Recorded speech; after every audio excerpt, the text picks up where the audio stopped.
Bora lá.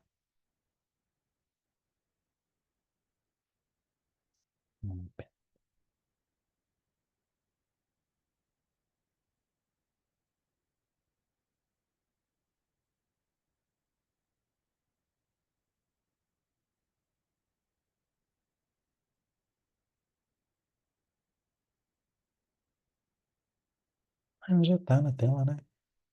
Botão apresentar.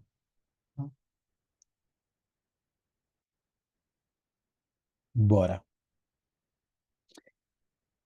Para a gente iniciar, eu quero retomar aqui algumas coisas que eu tinha comentado com vocês na imersão, mas que eu acabei não levando para lá. Uma das coisas que a gente comentou nessa imersão presencial foi sobre como alguns contratos de publicidade estão ficando super abusivos e essa sensação de que a gente está vendendo a alma pro capiroto, né? Eu lembro que eu citei uma cláusula específica, eu fiz um print dessa cláusula e trouxe aqui. E o que é mais assustador é que essa é só uma cláusula, né, de um contrato gigantesco, né? A gente está aqui na cláusula oitava e tem muito mais coisa, mas isso me chamou muito a atenção e vou ler aqui junto com vocês para a gente poder discutir depois. Os materiais, estamos chamando de material aqui o conteúdo que vocês desenvolvem para publi.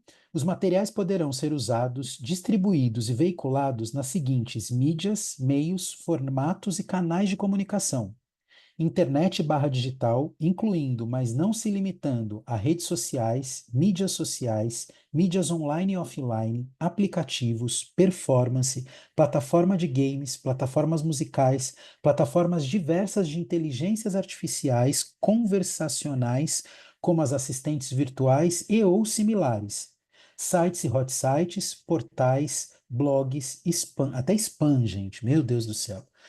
Spam, pop-ups, memes, GIFs, stickers, boomerangues, stories, lives, reels e GTV, nem existe mais GTV, GTV e similares, disparo de e-mails, e-mail viral, e-mail marketing, smartphones, tablets, banner, super banner, uso de frame para banner e para outros materiais da contratante e do cliente.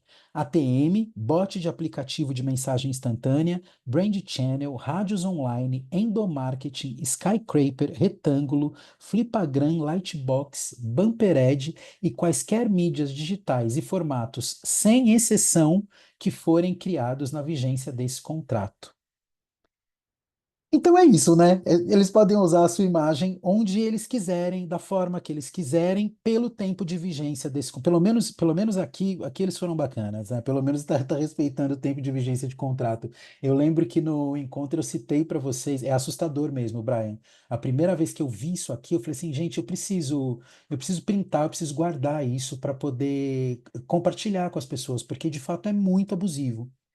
E como eu já tinha dito para vocês, a gente não consegue escapar disso, né? Porque você não pode falar assim, ah, eu não vou fazer a publi, porque tem essa cláusula, né?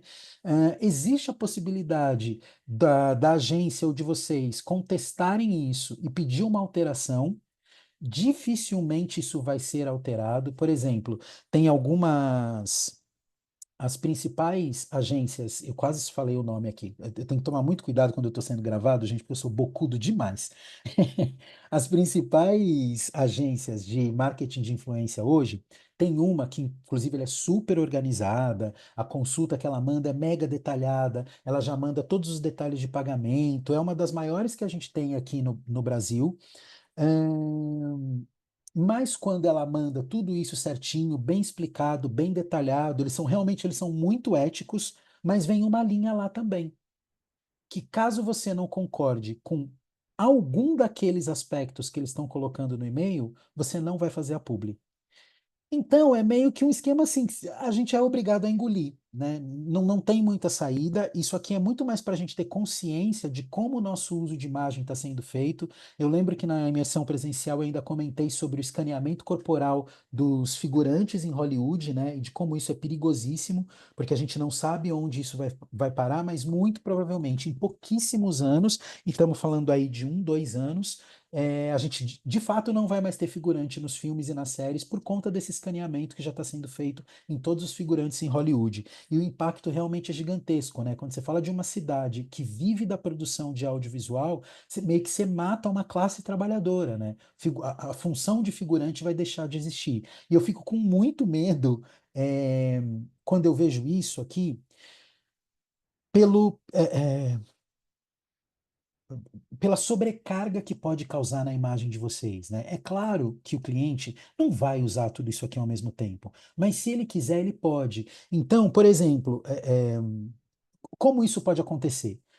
A campanha deu super certo, a campanha começou a viralizar, ou então a campanha não deu tão certo quanto eles esperavam, e aí eles precisam fazer mais mídia. Então, de repente, não estava previsto banner, campanha de banner no YouTube, ou sei lá eu, pop-up em aplicativo. E aí o índice de conversão ficou tão baixo que eles decidem plugar uma campanha extra aqui para conseguir mais conversão ou para conseguir mais conhecimento de marca, aí depende muito do objetivo da campanha, né? E aí para isso eles vão e podem usar a imagem de vocês porque foi assinado esse contrato com toda essa permissão e com toda essa concessão. De fato, não há como mudar isso, é muito mais para a gente ter consciência de como o mercado está se direcionando em relação ao uso de imagem de vocês. Não acho legal, mas é isso. É um jogo meio que está posto, né? E como eu já disse para vocês, as grandes agências elas já vêm com essa cláusulazinha, né? Com esse detalhamento de que caso você não tope um daqueles pontos, você deixa de fazer publi. Igual essas plataformas de monitoramento de performance, né? Não vou citar nomes aqui também, mas vocês já devem ter vivido isso com algumas plataformas, né? Onde você faz o onboarding lá da sua rede social para que o cliente e a agência possam ir observando como está sendo a sua performance enquanto a campanha está sendo rodada. Diga lá, Brian. Eu tenho uma dúvida ainda sobre isso aí. Vocês estão me vendo? Porque eu estou numa agonia que eu não estou me Super. vendo, mas a câmera está ligada. Nossa, que agonia. Mas enfim. Não, a gente está te vendo É, super bem. Aconteceu duas vezes algo parecido comigo em relação de contrato. Numa, eu fiz uma publicidade lá bem no início, e 6 meses depois, 8 meses depois, as pessoas me reconheciam pela publicidade, sendo que já tinha passado muito tempo. Uma outra aconteceu, eu tinha fechado com um banco, acertado tudo, o contrato e tal, e aí, tipo, 2 semanas depois, eles me mandam uma mensagem me perguntando sobre uma publicidade que eu fiz, que ainda estava rolando, e que corria o Nossa. risco de encerrar o contrato, porque eu tinha fechado exclusividade. Aí minha pergunta é, como nós, influenciadores que estamos no começo, a gente se protege disso rapidamente? Porque eu fiquei pensando, cara, eu vou ter que processar eles, mas foi mó rolê, ou pressionar eles, enfim, como que a gente poderia lidar nesse caso? Entre em contato imediatamente com quem fez a contratação. Então, no seu caso, você tem uma agência, é acionar a agência para que a agência entre em contato com o contratante. Quem aqui não é agenciado, de algum lugar veio esse e-mail, né? Essa solicitação de orçamento e esse fechamento de contrato. E aí é bater nessa pessoa e falar assim: olha, escuta, você está usando, o contrato já acabou, você segue usando a minha imagem. No primeiro caso, seria mais uma questão de checagem, né? Porque às vezes a pessoa te reconhece da campanha muito mais pela qualidade do impacto que a campanha teve e talvez não necessariamente porque a campanha ainda está rodando. Mas ainda assim, é de se ficar com a pulga atrás da orelha mesmo, né? Depois que a campanha terminou, as pessoas ainda estão te reconhecendo e comentando, pode ser que esteja rodando Dark Post, né? Isso hoje é super comum. Quase todas as campanhas pedem asset para Dark Post, um videozinho de 15 segundos, um de 30 segundos e um de 45. É, mas vai na fonte. Ou aciona a sua agência, ou aciona quem te contratou para poder fazer essa checagem. E nesse caso, que você corre o risco de perder uma campanha onde você está exclusivo, porque um outro cliente ainda está usando a sua imagem, pode ir com o pé no peito, viu? Porque isso de fato dá processo, eles têm que pagar a indenização e as agências sabem disso. Então, quando você pressionar, quando você citar e falar assim: olha, eu estou com outro contrato assinado que eu estou correndo o risco de perder esse contrato, porque você está fazendo uso da minha imagem de uma campanha antiga, e eu preciso que você tire isso do ar imediatamente, quando você manda essa, os caras saem correndo. Eu já trabalhei para uma marca de cerveja, que alguns aqui já sabem, mas não vou ficar falando nome porque a gente está gravando. E aconteceu de uma contratação de uma celebridade e eles usavam o rosto dessa pessoa em ponto de venda. E para você distribuir no Brasil inteiro esses materiais de ponto de venda é uma operação gigantesca, gente. Botar a cara da Anitta, sei lá, da Ludmilla, da Xuxa, da Ana Maria Braga no Açaí, na rede de farmácia, montar totem, aquelas camisinhas que colocam em detector de metal. Tem um monte de material de ponto de venda que precisa ser distribuído, instalado. Você tem equipes que vão até o ponto de venda para poder instalar tudo isso. Isso é um trampo gigante. E alguém lá dentro dessa marca de bebida vacilou com o prazo de uso. E aí descobriu-se que acho que a gente tinha 15 dias para poder tirar tudo do varejo. E era uma operação que, a nível Brasil, ela demorava mais de um mês. E aí, fogo no parquinho, né? Você imagina como foi essa reunião de segunda-feira quando essa bomba caiu lá, né? Porque era isso, era uma pessoa mega conhecida, a cara dela estava distribuída em todos os pontos de venda e alguém lá responsável pelo trade dessa marca não tinha percebido que ele não startou a operação de retirada de todo esse material e por conta desse contrato que já estava acabando.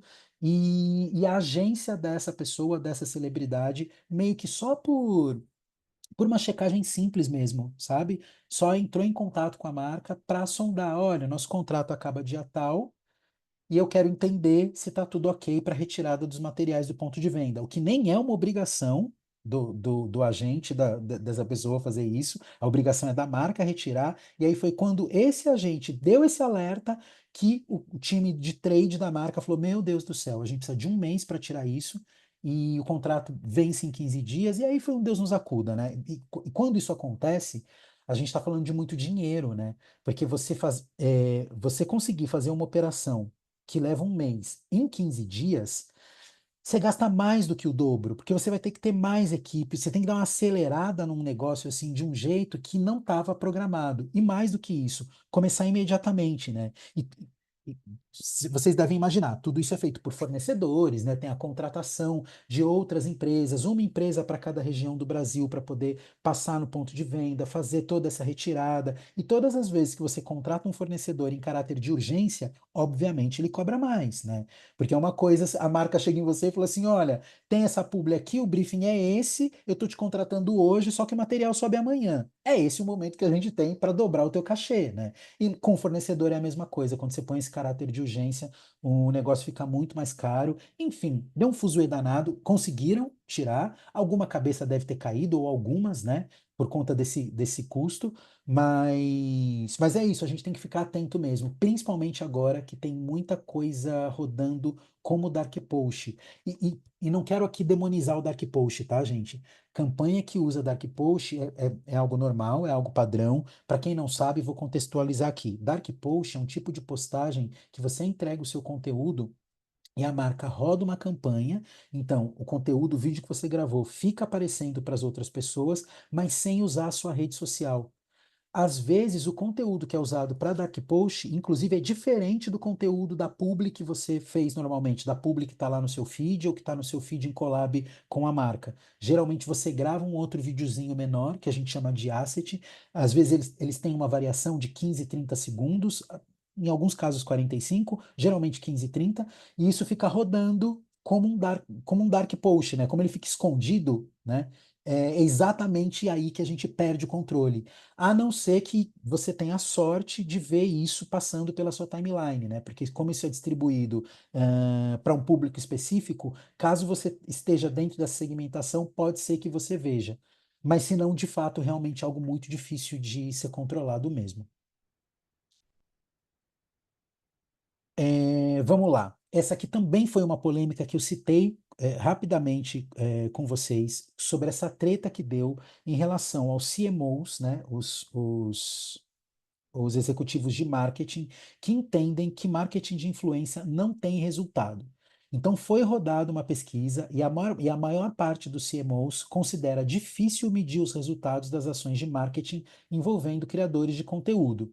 E 21% dos entrevistados indicaram falta de confiança nos resultados.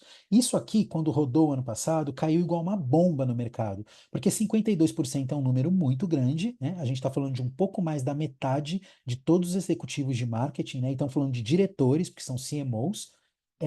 E pior do que isso ainda, além deles falarem que era ineficaz, a gente também tinha 21% dentro desses 52% dizendo que eles não confiavam nos resultados. E aí a gente, né, estou chamando a gente que vive da Creator Economy, que faz parte desse segmento, que faz parte desse mercado, todo mundo começou a gravar conteúdo em defesa do segmento, né?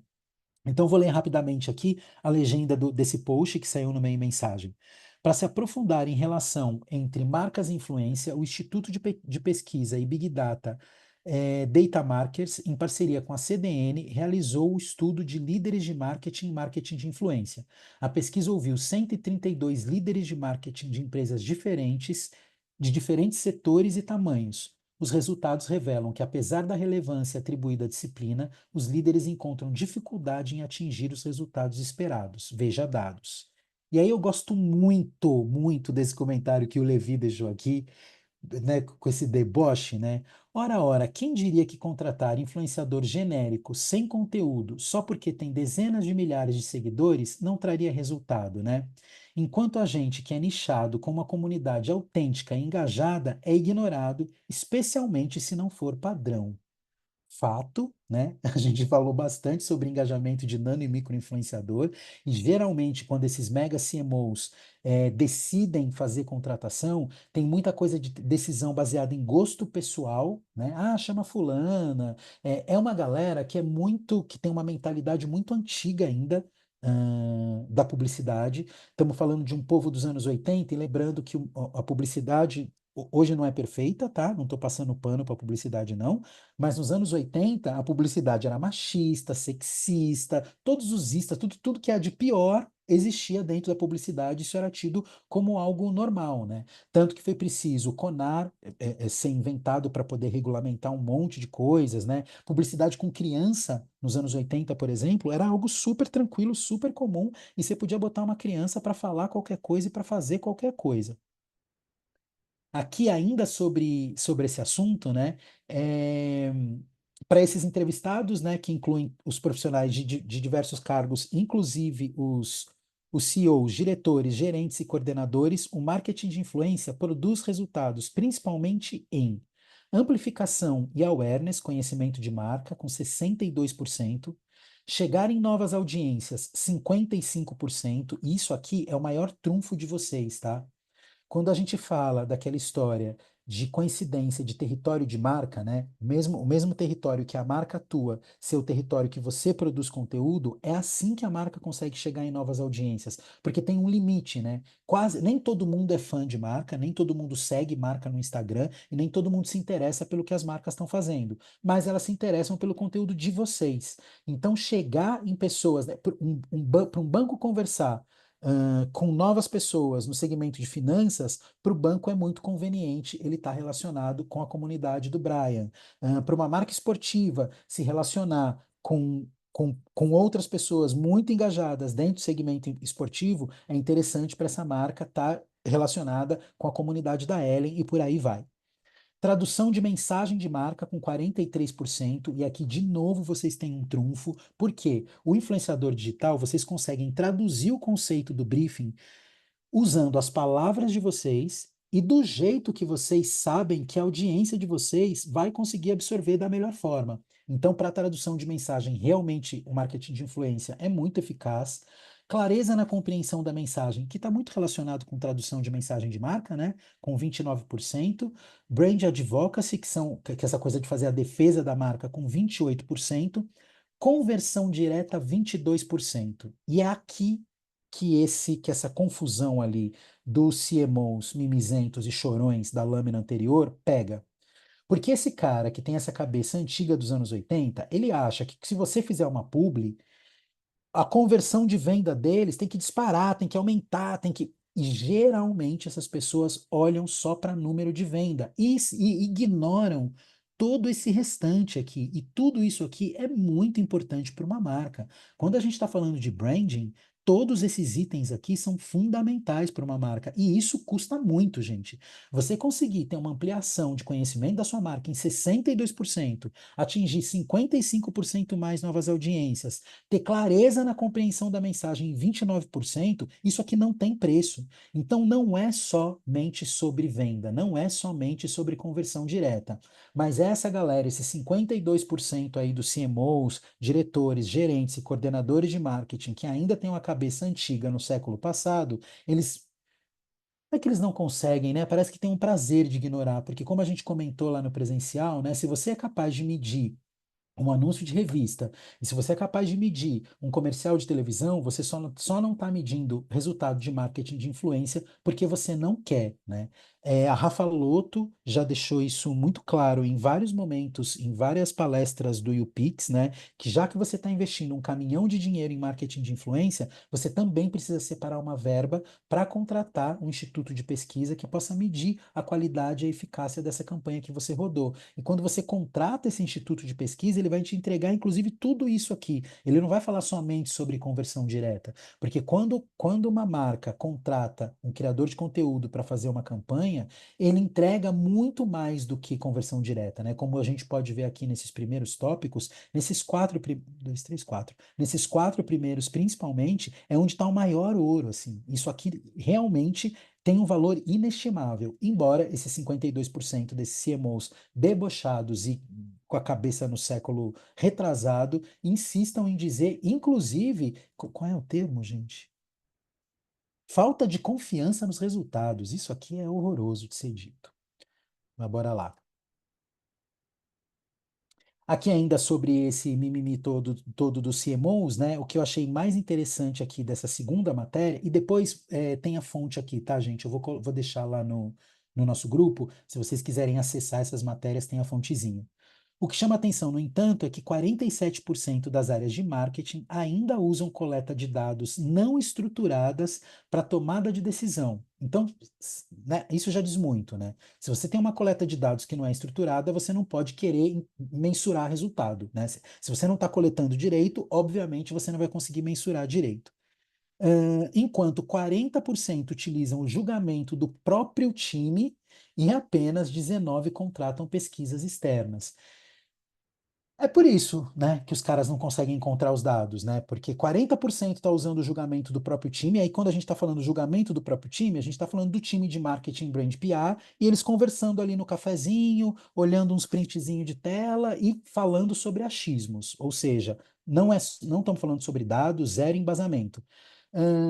E apenas 19% contratam pesquisas externas. Então, nesses 19% que contratam as pesquisas externas, a gente tem os outros 48% que de fato acredita no resultado do marketing, né? Porque se 52% dos CMOs diz que eles não confiam, eles não acreditam na eficiência do marketing de influência, a gente tem como contraponto disso 48% de CMOs que entende que isso funciona e que entende que marketing de influência é algo bom para a marca dele. Porém, ainda assim, dentro dessa fatia de 40, tô fazendo as contas certas, né? Tô. De 48%, apenas 19% estão investindo em pesquisa, o que ainda assim é muito pouco, né? Porque se todos eles investissem em pesquisa, a gente teria mais dados, inclusive para poder refinar as próximas campanhas, né? Para entender qual seria, como a gente faz uma campanha always on o ano inteiro com uma qualidade maior se só 19% está balizando o resultado dessa campanha, dessa ação, através de uma pesquisa externa. Tudo isso só corrobora com aquilo que a gente já tinha detectado na imersão presencial, como de fato o Brasil está a passinhos de bebê dentro desse segmento marketing de influência e como a gente está trocando a roda com o carro andando. Não é o melhor cenário, mas é o cenário que temos, e aí cabe a gente aprender como trabalhar dentro dessa estrutura, né? Que é um pouco capenga, é um pouco xoxa, mas é o que temos e a gente tem que dar os nossos pulos para poder pegar a nossa fatia de grana dentro desse segmento. Bom, vamos lá. Esses eram os pontos que eu tinha comentado com vocês superficialmente lá na nossa imersão presencial, que eu tinha ficado de retomar. Agora eu quero trazer para vocês aqui um pouquinho das percepções da participação da YouPix dentro do evento da Hotmart. Para quem não sabe, a Hotmart é uma das maiores plataformas de hospedagem e comercialização de infoproduto da América Latina. Eles têm uma parceria com a YouPix desde 2023, o primeiro palco YouPix dentro, eles têm um evento, a Hotmart tem um evento gigantesco que se chama Fire, e nesse evento eles reúnem infoprodutores e toda a estrutura do marketing digital para poder discutir sobre marketing digital e falar sobre tendências de marketing digital. O marketing de influência, como a gente já comentou, cada vez mais vem se é o inverso, na real. O marketing digital cada vez mais vem se plugando no marketing de influência. Esses executivos já entenderam que, como vocês têm base que são altamente engajadas, para vocês é muito mais fácil vender um infoproduto. O endosso que vocês têm na hora que vocês produzem um infoproduto e contam para a base de vocês tem um valor muito maior do que esses infoprodutores que não são criadores de conteúdo e que tem que ficar gravando criativo, rodando campanha. Eles têm um trabalho que é muito maior para conseguir o mesmo resultado que vocês conseguem, porque vocês já têm o engajamento de base. Então, a partir dessa percepção que o marketing digital teve, eles estão cada vez mais mergulhando dentro da influência para poder entender quais são os pontos coincidentes e como um mercado pode aproveitar da experiência do outro. E por conta disso, desde 2023, a YouPix tem um palco somente dela dentro desse evento Fire, que é um evento anual que a Hotmart faz. Eu vou trazer aqui alguns highlights. Um deles é esse da Monique Evely, falando que o futuro dos creators é o empreendedorismo, né? A gente também já falou muito disso, que não dá para viver só de publi, a gente tem um número crescente de criadores de conteúdo e a verba de marketing não está crescendo na mesma proporção que, que esses criadores estão entrando no mercado. Então, entender outras fontes de receita é fundamental para vocês sobreviverem dentro desse mercado. Inclusive, Brian, aqui fica aquilo que a gente conversou rapidamente por WhatsApp, né? Eu troquei uma figurinha rápida com o Brian, gente, sobre a participação de criadores de conteúdo em trabalhos dentro de agência. Tem muito criador de conteúdo já alocado dentro das agências, ou para fazer planejamento, ou para fazer gerenciamento de comunidade. As marcas mais inteligentes, elas puxam criadores de conteúdo exatamente porque vocês já gerenciam a comunidade de vocês já sabem como fazer isso. Então, gerenciar a comunidade de uma marca é muito mais fácil um criador de conteúdo fazer isso do que um profissional de marketing formado, bibibi, bobobó. Porque aqui no final das contas a gente está falando sobre resultados, sobre entrega, né? E não sobre formação acadêmica formal. E só quero deixar claro aqui, não estou dizendo que as pessoas não devam fazer faculdade, pós-graduação, não tô pichando graduação, não, tá? E aqui a Monique traz quatro pilares para poder empreender como creator, né? Tem um método, técnica, talento e intuição. Não adianta só ter talento, nenhum atleta consegue ser campeão sem treinar, né? Então é claro, porque às vezes a gente pode achar que o jogo meio que está ganho, mas é preciso respeitar todas essas etapas, né? Não dá para chegar no achismo. De fato, você tem que ter método, técnica, talento e intuição. Geralmente, os criadores de conteúdo se valem muito de talento e intuição, né? Porque às vezes é algo muito orgânico, como vocês falam, de assuntos que vocês são apaixonados e que vocês vivem, geralmente o que pesa mais na hora de produzir conteúdo é talento e intuição. Mas aqui, para empreender, a Monique faz esse lembrete que é preciso ter método e técnica também. Aqui isso é muito interessante, gente. Eu não vejo ainda muitos brasileiros fazendo isso, mas eu achei legal trazer esse exemplo do Rafinha Bastos aqui. O Rafinha, ele se internacionalizou, né? Então agora ele tem uma audiência que é brasileira e ele tem uma audiência gringa. O perfil brasileiro dele tem 1.500.000 seguidores e o perfil em inglês tem 1.200.000 seguidores. Então os perfis estão quase pau a pau. É um crescimento muito grande, né? Considerando que ele iniciou com o perfil brasileiro e não com o perfil em inglês, né? Para a estratégia de internacionalização dele, que começou em 2017, ele criou esse perfil separado em inglês, para poder evitar que o algoritmo direcionasse conteúdo para os brasileiros, e ele também fez parceria com perfis internacionais de comédia para conseguir divulgar o perfil dele. Ele aproveitou outros canais de humor para poder também conquistar novas audiências e fez esse planejamento estratégico para poder atingir o público internacional. Sobre gestão de conteúdo, ele sinaliza aqui sobre reciclagem regular de materiais. Então, aqui, abre aspas. Não fique achando que todo mundo já viu o que você tem. Eu postei um vídeo pela quarta vez e já tem mais de 150 mil views em menos de 3 horas. O algoritmo também está distribuindo para gente nova. Isso aqui é muito importante para vocês não se lascarem fazendo conteúdo até a próxima encarnação, né? Entender o que performou bem e reciclar isso.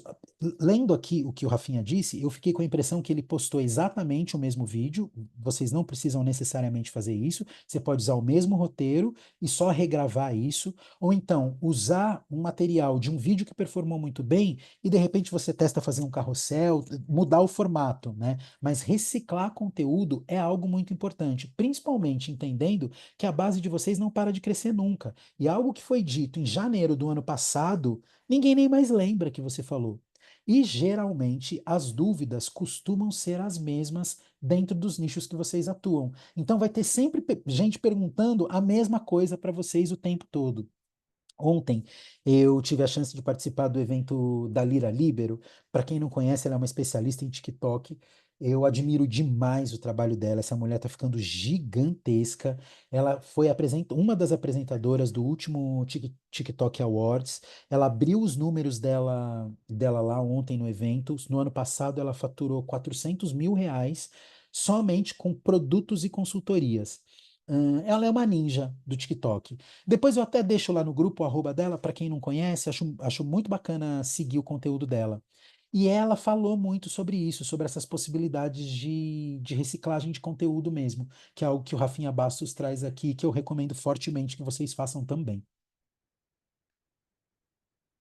Consumo de entretenimento mudou radicalmente, né? A gente tem 75 milhões de brasileiros assistindo YouTube na TV e isso compete diretamente com gigantes do streaming como Netflix, Amazon Prime e também TikTok, né? Lembrando que o TikTok não se posiciona como uma rede social, o TikTok se posiciona como uma rede de streaming de entretenimento. Ahn, Coisas específicas sobre isso. A qualidade do vídeo tem que ser melhor, a captação tem que ser perfeita, você tem que usar um bom microfone. Porque ninguém tá afim de ficar sentado na sala da TV vendo vídeo tosco, vídeo chiado, ou vídeo produzido como esse aqui que a gente está fazendo agora, né? Esse tipo de gravação que é feita no Zoom, quando você vai assistir a gravação, ela fica com uma baixa qualidade. Então, isso não funciona para quem está pensando em aplicar essa estratégia. E a Manu Vilela reforça, né, a importância de pensar o YouTube como um canal para que você possa ter o seu próprio programa de TV. E aqui a Rafa Loto. O que eu vejo aqui é a oportunidade de pensar a criação de conteúdo, especialmente o de entretenimento de alto nível, que ao mesmo tempo que é nativo na linguagem, compete em mesmo nível com as produções de TV. E aqui não tem como a gente não lembrar da Dia TV e todos esses programas que eles vêm fazendo, né? Audiência Olímpica, os recordes de Globo e Cazé TV. Essa matéria aqui, que também é do Meio Mensagem, fazia uma comparação sobre os números da Cazé TV e da Rede Globo, claro, respeitando proporções, tá? Os números não são iguais. Quando a gente fala de TV aberta, a gente está falando de um alcance que é muito maior, mas proporcionalmente o que a Cazé TV vem entregando como performance é algo muito impressionante, né? E aí tem esse fenômeno, né, do criador de conteúdo como a nova Hollywood brasileira. Na gringa, isso já é uma realidade, tá? Nossa, misturei tudo. SXSW não. Na Vidcon, os criadores de conteúdo, uma das maiores preocupações deles, além de pensar em investidor, é como eu vou me conectar com os streamings. Aqui no Brasil, isso acontece de uma forma um pouco mais tímida, né? A gente tem a Ademara fazendo série para Netflix, a gente tem. Ai, já vou esquecer o nome, gente, vou começar a pagar mico aqui. Enfim, mas a gente tem outros criadores de conteúdo que também foram para o streaming, mas não é num grande volume, né? Mas é uma tendência que isso aconteça em volume, principalmente se vocês começarem a investir nessa produção de conteúdo que é mais longa dentro do YouTube, porque daí você já passa a ser visto como quase como uma TV mesmo, como a gente viu lá na lâmina anterior. A TV Cazé, que teve alcance extraordinário nas Olimpíadas, continua expandindo com transmissões da NFL e do Brasileirão. Virgínia Fonseca no SBT bateu o Ibope da Record. Galvão Bueno assinou com a Amazon para ser a voz do streaming do Brasileirão 2025. E a Dia TV, que a gente falou lá na lâmina anterior, a primeira emissora criada exclusivamente por influenciadores, segue ganhando espaço. Segundo Rafa Dias, criador da Dia TV, a TV aberta deixou o jovem de lado, e isso abre espaço para emissoras digitais conquistarem audiências que a TV tradicional não consegue mais alcançar. Eu não sei se vocês já ouviram falar dos estúdios, eu nunca tive a chance de visitar, gostaria muito de visitar. Eles têm um complexo de estúdios na Vila Madalena, aqui em São Paulo, e dizem que é uma coisa maravilhosa. Diz que os estúdios da Dia TV, assim, que é. Você conhece, Ellen? Você já foi? Eu já fui lá. Conta Eu pra fui nós gravar. aí, é bonito mesmo? Como que é? É bem bonito o estúdio. É como se fosse um. Não sei se alguém já foi em alguma emissora de TV aqui, mas é assim, é como se fosse um. É bem parecido com a Globo, outra rede de TV, Que só que legal. assim, é numa proporção menor, Sim, mas é bem organizado. É que legal. uma rede de TV assim mesmo. Ah, que demais, gente. Acho incrível. Inclusive, adoraria ter um programa de TV na Dia TV, gente, para falar de influência, sabe? Nossa, adoraria, de fato. Não, eles me chamaram pra. Era tipo um programa de fofoca. Aí tinha que ficar falando mal dos outros. Eu não é muito minha praia, assim, sabe? Mas foi É, bem legal. Foi legal, assim. tem esse viés mesmo, né? Porque quando você vai na É, TV, e aí seja um canal digital ou TV aberta, é meio que isso mesmo, né? Você é meio que obrigado a cair dentro da pauta. Sobre esse balanço de audiência, né, da Cazé TV. Eles contabilizaram no perfil do Instagram um aumento de 128 milhões de usuários, e no período dos jogos, o perfil da Cazé TV adicionou 4 milhões de novos seguidores. Gente, é muita gente, né? Já no YouTube foram 2 milhões de novos inscritos, o que elevou o canal da Cazé TV para uma base de 16,2 milhões de inscrições. Entre os destaques das transmissões, a Cazé TV revela ter alcançado em um único dia 71, vamos falar 72, vai? 72 milhões de pessoas em seu canal do YouTube. Gente, para um canal de YouTube é isso, né? Não à toa essa comparação entre Cazé TV e Rede Globo. Quando você está falando um alcance, né, um impacto de 72 milhões de pessoas em um único dia, isso é poderosíssimo. E pensar que isso vem de um criador de conteúdo é mais poderoso ainda, né? Porque a gente entende que falar que houve uma democratização dos meios de comunicação é um pouco exagerado, né? Mas, de uma certa forma, hoje é mais fácil uma pessoa comum ter voz e falar sobre o que ela quer, né? Não à toa a Cazé TV conseguiu esse destaque todo. Ah, e uma coisa importante aqui, sobre os patrocinadores que eles tiveram nas Olimpíadas. Cata só essas marcas, hein?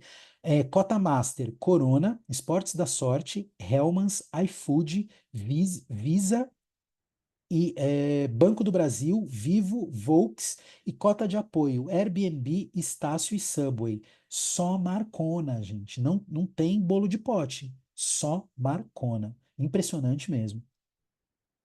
O cara dominou o mercado já, né? Bom, mudando de pauta aqui.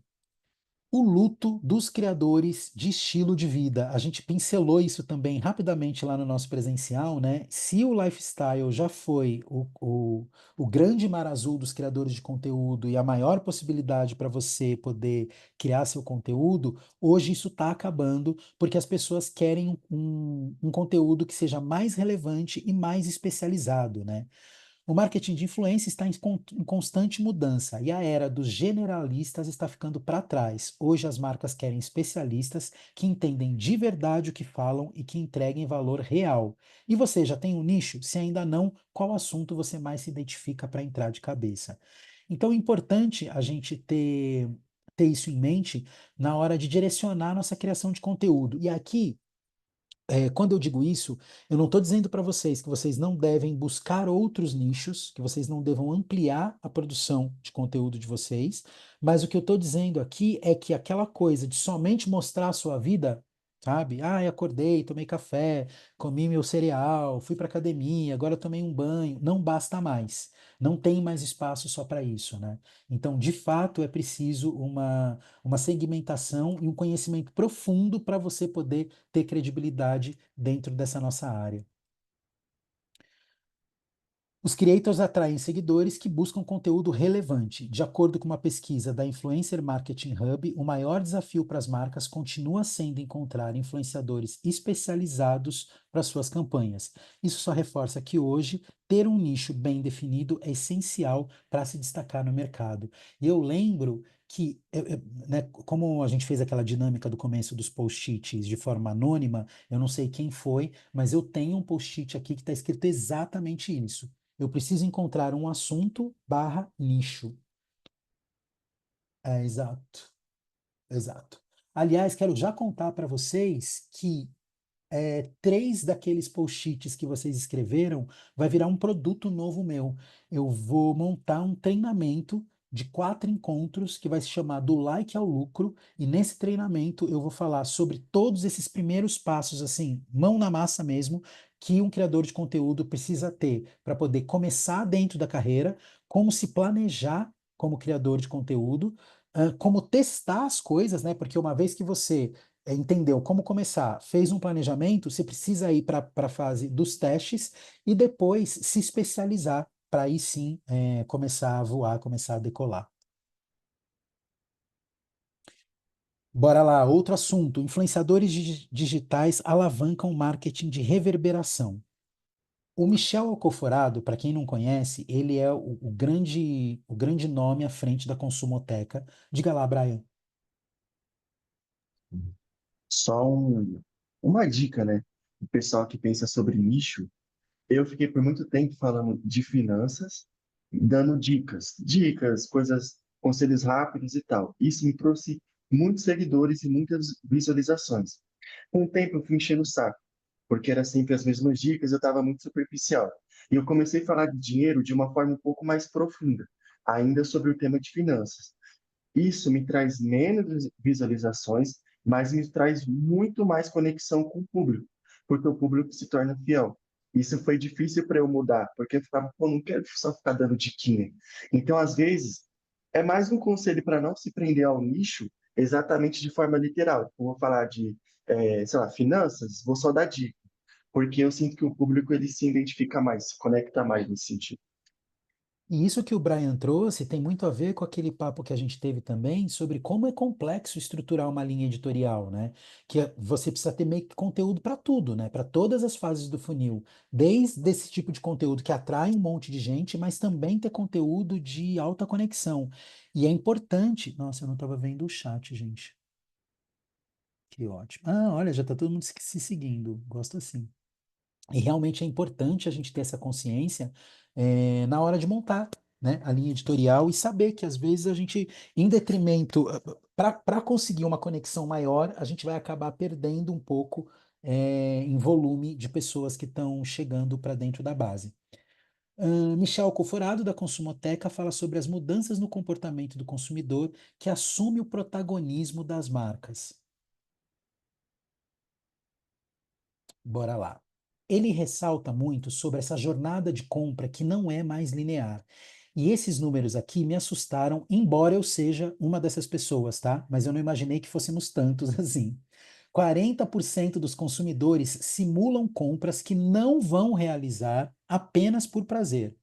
E 62% pesquisam produtos na internet como um hobby. Parece coisa de bobo? Parece. Eu faço, gosto muito. Eu já fui um consumidor compulsivo desses caras que compram assim por conta da descarga de dopamina que você tem quando você está comprando. Aliás, você fez um conteúdo sobre isso recentemente, né, Brian?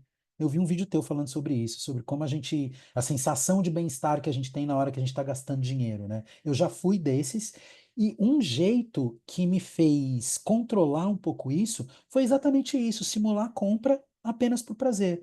Então eu tenho 1 milhão de coisas salvas lá na Shein, que eu de fato não vou comprar nunca, coisa que eu acho bonito mesmo, mas que eu fico pensando, gente, essa calça é maravilhosa, mas se eu comprar eu vou conseguir usar uma, duas vezes, porque é uma calça toda grafitada. Como eu faço para usar uma calça grafitada com frequência, né?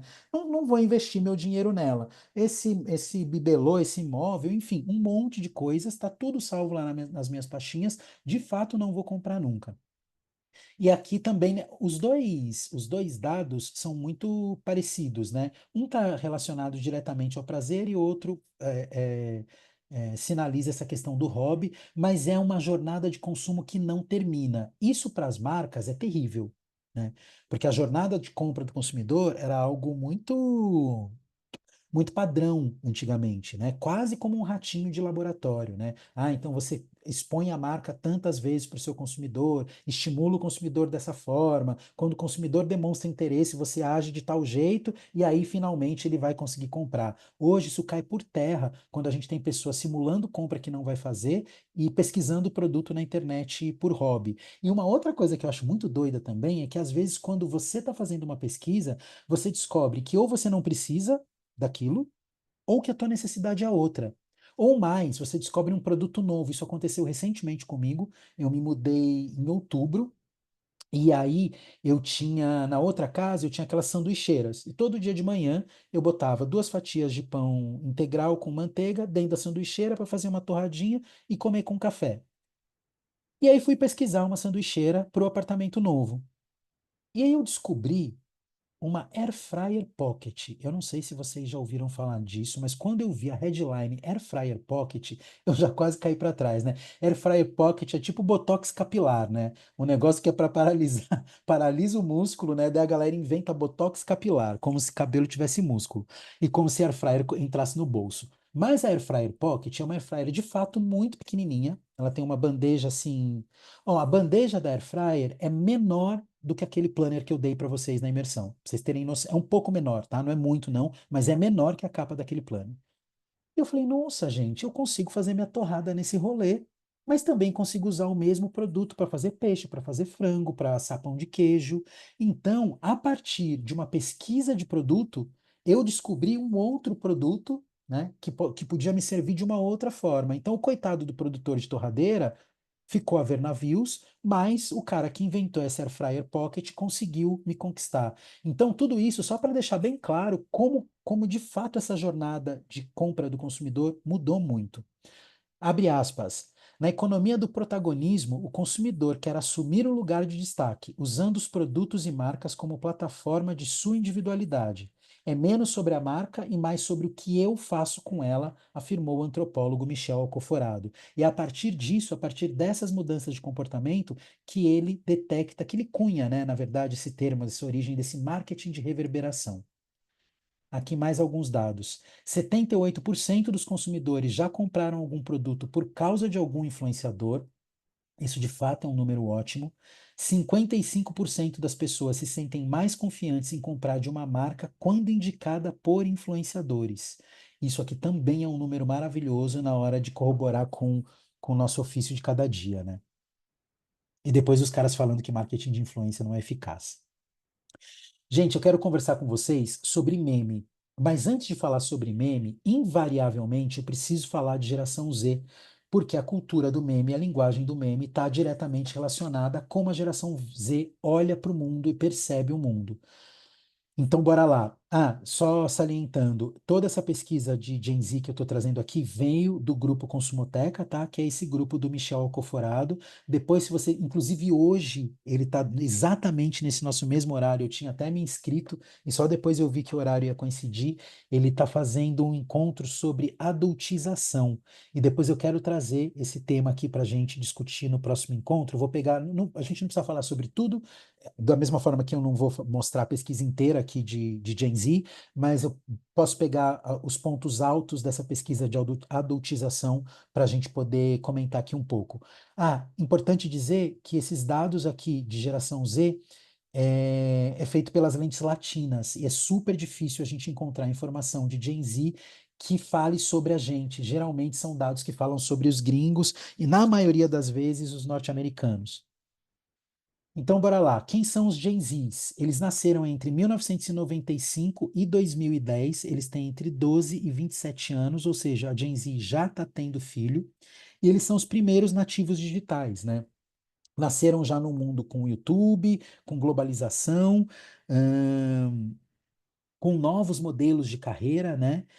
Porém, ao mesmo tempo que eles cresceram com acesso à informação ilimitados, eles viram a sociedade passar por momentos turbulentos. O mundo pós 11 de setembro, a estagnação e a recessão econômica, crise climática, instabilidade política, queda do poder de compra, pandemia e iminência de conflitos internacionais. Ou seja, a Gen Z cresceu num mundo caótico, né? É quase como se a Gen Z tivesse crescido dentro do início do fim do mundo. Algo que é muito triste, algo que gera muita ansiedade. Não à toa a Gen Z está entre os maiores índices de pessoas com depressão e ansiedade, com diagnóstico de depressão e ansiedade. Por isso, eles se tornaram jovens objetivos e pés no chão. Eles tiveram pouco tempo de encantamento com o mundo e cultivam um olhar crítico, duro e desconfiado. Sem separação entre on e off, eles não estabelecem fronteiras entre público, privado, coletivo e individual. E essa maçaroca aqui, gente, quando você não tem fronteira entre público, privado, coletivo e individual, o seu jeito de olhar para o mundo muda demais. Os parâmetros são completamente diferentes dos parâmetros que as outras gerações tinham. Tensão e dilemas culturais da Gen Z. Vamos lá. O efeito Ctrl+Z em um tweet. Apesar da necessidade de expressar publicamente e assumir suas causas, eles possuem aversão à ideia de serem definidos por uma opinião. A geração Z foge do comprometimento com qualquer ideia que fixe a identidade dele a um rótulo. É uma geração que não quer ser rotulada de forma alguma e é uma geração que é muito fluida. Não à toa, todas as questões de gênero fluido e não binarismo ganharam muita força e muita luz com a Gen Z, exatamente por isso, porque é uma geração que não está afim de ser, não tá afim de ser rotulada. Uma vida em teste, experimentar ou opinar não é se comprometer. Porém, ao mesmo tempo que a gente está falando de uma geração que gosta muito de experimentar e de opinar, mas tem problemas com comprometimento, a gente também vai ter impactos sociais, né? Não à toa, acho que 70% das lideranças ah, ah, eh, dizem que eles têm dificuldade de trabalhar com a geração Z. E hoje cedo eu vi um post falando, eu não vou lembrar um termo em inglês, mas sobre como a geração Z consegue fingir trabalho. Então, no post dizia: digite freneticamente, fique andando com seu notebook pelo escritório, é, faça barulhos assim de ah, para poder expressar que você de fato está ocupado. E esse mesmo post mostrava o lado B disso, né? Olha que ponto a gente chegou. A gente tem uma geração que é tão incompreendida dentro de um espaço tradicional que eles precisam fingir as reações que as pessoas esperam que eles tenham, né? Ao invés da gente ir lá, olhar de perto, ser empático, entender como a geração funciona, a geração Z está sendo obrigada a fingir comportamentos que as outras gerações já têm como padrão. Estar é maior do que ser. 55% afirmam se posicionar conforme o contexto que vivem. 67% têm diferentes formas de se identificar. Experimentar é maior que escolher. Com tantas possibilidades de vida expostas em redes, escolhas se tornam renúncias dolorosas. Apenas 39% afirmam ter um posicionamento político e ser fiel a ele. 53% afirmam ser espiritualizados, independente de religião. Contexto: um mundo em crise econômica, política e ambiental, então aquele, né, o clima de hecatombe, fim do mundo. Mentalidade: só eu posso transformar minha realidade e buscar realização via estabilidade. Tensões: tudo será obsoleto em breve. Então, a partir dessa tensão de que tudo vai ser obsoleto e que tudo muda muito rápido, opiniões, tendências, valores e reputações, é preciso estar preparado para viver sempre em mudança. Tensão número 2, manter a cabeça saudável é um desafio coletivo. A saúde mental é uma preocupação frequente e pauta defendida pela geração. Nessa jornada solitária de transformar a própria realidade, é preciso driblar a ansiedade e a vontade de se comparar com a trajetória alheia sendo expostas nas redes sociais. Diga lá, Brian. Nossa, gente, eu sei que eu tô falando muito, mas é porque, Mas é ó, para falar, tem que falar mesmo. eu tenho, bom, eu faço parte da geração Z e eu tenho muitos amigos que são da geração Z e a gente conversa bastante. Tirando as referências deles e das minhas também, tirando entretenimento, que é muito misturado, sempre que eles vão buscar algo sobre condição física, esporte, conselhos, psicologia, tudo, são sempre referências mais velhas. Então, assim, dificilmente a gente consome, dificilmente eles me consomem. São pessoas mais novas que me consomem. E as pessoas da minha idade, 24, 25, eles já estão buscando pessoas que com 30, 35, 40 anos. Então, eu entendo que às vezes é legal falar, ah, meu Deus, geração Z, para que que eu vou aprender sobre isso? Mas a gente, eu falo com propriedade, a gente busca bastante conteúdo de pessoas mais velhas porque a gente enxerga o conhecimento ali. Então, é interessante entender isso que o Aldino falou, é interessante mesmo, entender a nossa geração para tentar se comunicar, porque a gente busca bastante referência. Total, fundamental, gente. Não dá para ignorar a Gen Z.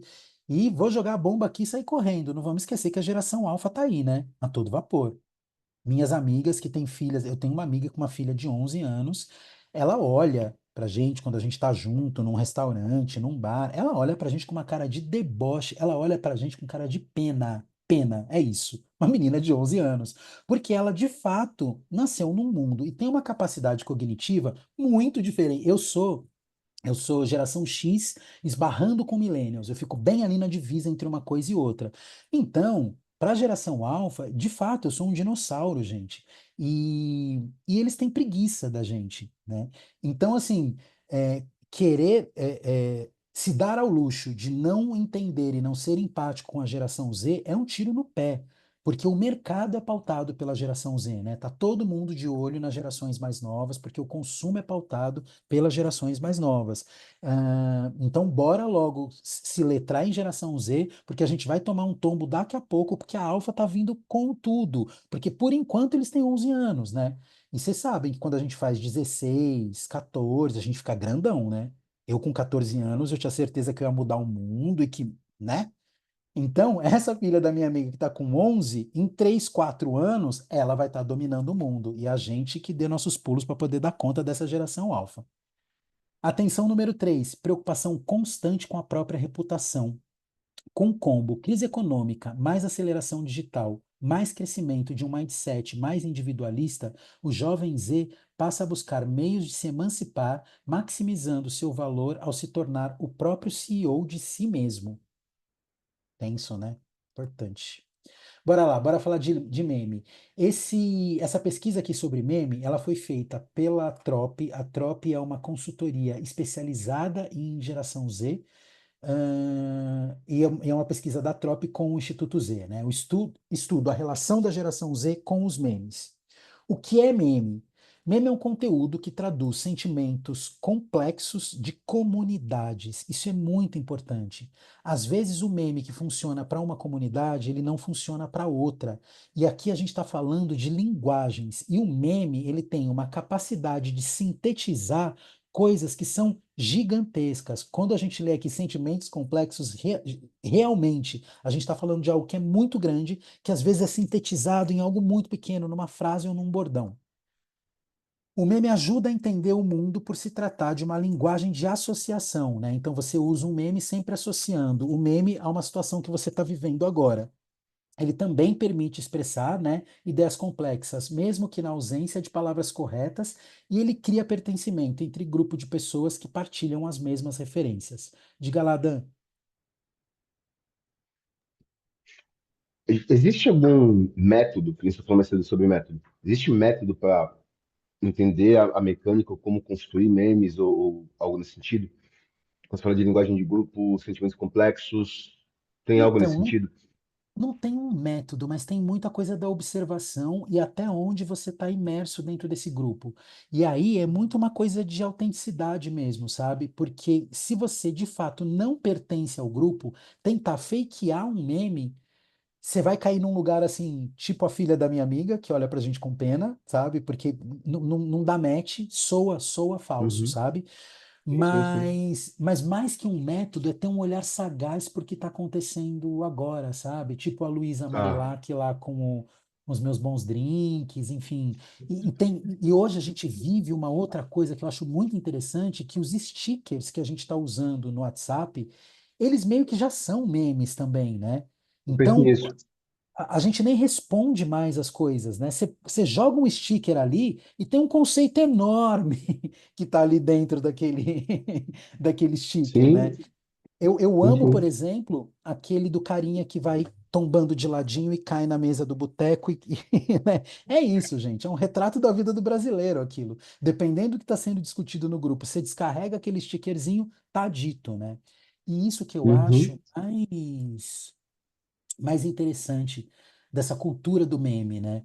Porque inicialmente foi algo assim meio que desprezado mesmo ou tido como algo menor. É isso, tido como algo menor. E é sempre muito preocupante quando a gente rotula com muita velocidade novos movimentos culturais que surgem. E isso aconteceu com o meme, até que agora ele tá descendo o topo da pirâmide, né? Meio que já virou mainstream, mas ele segue nichado em comunidades, né? São linguagens que são muito específicas. Os memes não existem apenas nas redes sociais. A partir do momento em que gera algum tipo de identificação, como diversão, pertencimento, criatividade, o meme começa a aparecer de outras maneiras no cotidiano das pessoas, como em conversas pessoais, 46%, mensagens de texto, acabamos de falar disso, né? 38%, e até mesmo em ambientes acadêmicos e profissionais, com 9%. Então, quando a gente vê 46% em conversas pessoais, né, essa coisa da Luísa Marilac dos bons drinks, né, e vocês aí já devem ter imaginado e pensado em vários outros memes que vocês já foram impactados, quando a gente olha para isso, né, conversa pessoal, mensagem de texto, apresentação escolar e profissional e outros, né, porque tem só 3% que não está utilizando o meme aqui, de fato é algo que já faz parte da nossa linguagem, né? Então é muito importante a gente ficar atento a isso para a gente não ser atravessado pelo tempo e de repente o bonde passou e a gente está aqui, né, enfim, falando que meme é coisa de geração Z ou falando que meme é algo menor. Memes e marcas, faz sentido? Por que esses memes fazem tanto sucesso? Importante, categorizamos memes que possuem características em comum em quatro grupos: bordões, memes que são gerados ao vivo. Os memes que são gerados ao vivo, gente, eles geralmente são muito fortes e muito virais. Tipo, eu não vou dar razão para basculho que o queridão falou lá no BBB. O BBB é uma fábrica de meme, né? Já vamos começar por aí.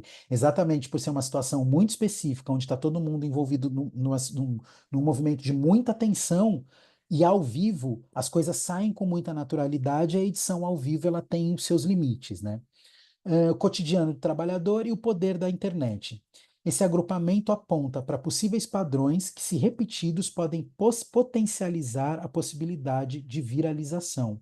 Então, respondendo à pergunta anterior, né, sobre memes e marcas faz sentido? Faz sentido sim, desde que seja muito bem usado e que os territórios de comunicação da marca de fato estejam conectados com os territórios do meme, né? Para a gente não correr o risco de ter esse deslize aí do meme soar deslocado ou soar muito, muito fake. Danilo tá dando um rolê. Onde você tá indo, Danilo? Cara, eu tô cuidando da cachorra, cuidando da casa, esperando entrega, assistindo Que aula. Hoje tá loucura! sendo o dia. Eita, Hoje tá é sendo o dia. isso.